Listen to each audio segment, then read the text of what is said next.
Hey there, welcome to Movie Juice. I'm Alicia Malone, joining you on your home of film here on Starpix. Today I'm in downtown LA in the arty district. Conveniently, it's around the corner from the stabby district. But I love this area because it has these really cool graffiti art murals. Almost as cool as tonight's show. How's that for a segue? Coming up, Renee sits down for a chat with Will Ferrell about his hilarious new comedy, The Campaign, before talking to the new star of the Bourne franchise, Jeremy Renner, about the Bourne legacy. Lizzy then hits the Australian premiere of the Bourne legacy, and of course, we'll fill you in on all the latest Hollywood news. But first, let's kick things off with a trailer that everybody has been talking about for the 23rd installment of the Bond franchise, the longest-running movie franchise in history. This time, M's past comes back to haunt her, making Bond's next mission very personal. And we get a look at Javier Bardem as a blonde Bond villain. Here is Skyfall. It's gone. You both know what's at stake here. There isn't much road left. Take the bloody shot.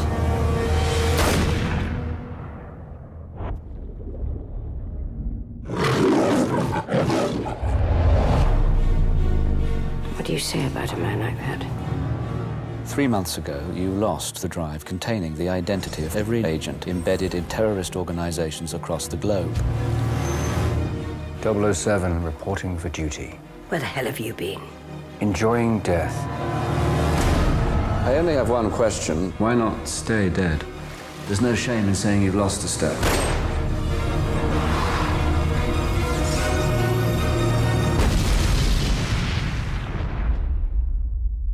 They weren't targeting her. They wanted her to see it. Welcome to the new MI6. I'm your quartermaster. You must be joking. Author PPKS 9mm short. It's been coded to your palm print, so only you can fire it. Less of a random killing machine, more of a personal statement. Q. 007. I want to meet your employer. How much do you know about fear? All there is. Not like this. Not like him. Just look at you, chasing spies. England, MI6. She sent you after me knowing you're not ready, knowing you would likely die. Mommy was very bad. The two survivors, this is what she made us. Everybody needs a hobby. So what's yours? Resurrection.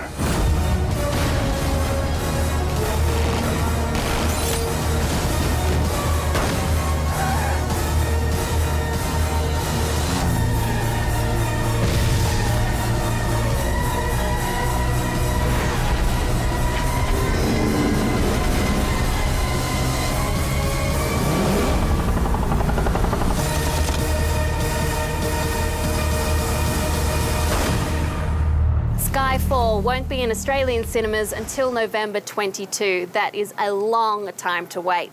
But if you want a movie right now, check out The Campaign. It's a hilarious comedy starring Will Ferrell and Zach Galifianakis as two political candidates vying against each other in a local election. And they'll both do anything, and I mean anything, to win. Will Ferrell was in Australia recently and sat down with Renee to talk about the film, teaming up with Zach, and where he got his inspiration from for Cam Brady. Education is our future. Farmers are this nation's backbone. Bankers, women, veterans, Filipino tilt-a-whirl operators are this nation's backbone. Salamat. Cam Brady will win his 5th term in Congress simply by signing the registration ballot. That's one of the perks of running unopposed. Let's get this bad boy signed. I don't know if that's supposed to be push or pull. Hey. Who is that guy? Thank you for The Campaign. Oh, thanks. It's a very interesting look at politics. And how much would you say of your characterization of George W. Bush went into creating Cam Brady? You know, I mean, I think a little bit bled into him just because, yeah, Cam's, you know, a classic idiot. But I mean, he's also a little bit in the mold of John Edwards in terms of his hair. I totally stole John Edwards' hairdo because You know, he was famous for getting $900 haircuts. And yeah, and Cam loves a good haircut. My hair could lift a car off a baby if it had to. Absolutely. Well, I like to hear. Cam Brady is kind of the ultimate professional politician who loves to get out there and speak to the people and say nothing. One of the great joys of watching you on the big screen doing comedy is seeing who you're paired with. How do you go about creating that chemistry with someone like Zach Galifianakis for the scenes that you have in the campaign? What's your approach to the acting process? I think the approach starts with just sitting down and like just getting to know each other and finding out that, oh, we think the same things are funny, you know, the same shared sensibility, and I think that's half the battle. As long as you have that going in, then, you know, the sky's the limit. Plus, with Zach and I think with someone like John C. Reilly, no one's competing for the laughs. We're all just trying to make it each other funny and the whole thing funny, and that's important too. What would you say is the message in this film? Because I read that Zach Galifianakis had said that we're all screwed. That was the message that he was delivering from the campaign. What do you say it is? Yeah, I would say, I mean, on one hand, I still hold out hope that ultimately, you know, good, earnest, smart people want to hold higher office, and do good for the majority of the people. But that having been said, I think we're trying to point out that we need to keep an eye on all this because it's about to run away from us, and then we won't have any control over our political system, and so that's the danger. They wanna get my gold on the ceiling. I refuse to lose, and I will win. This dog has a lot of fight in him. Marty Huggins? What do you got there? Is that a crossbow? Ah! Ho! Black Hawk down! Gentlemen, we've got some babies to kiss. That's my baby to kiss. Stop it! They wanna get my... He just punched a baby. The scariest thing about the campaign is how true some of it feels to the real political campaigns being run over here in the US at the moment. Check out the campaign in cinemas now and look out for Aussie actor Josh Lawson, who plays Zach's brother in the film. Go Josh! We'll have more from Will and Zach coming up later in the show. And after the break, Lizzy Lovett is at the Australian premiere of the Bourne Legacy with Jeremy Renner, and Renee has all the latest Hollywood news, so don't go anywhere.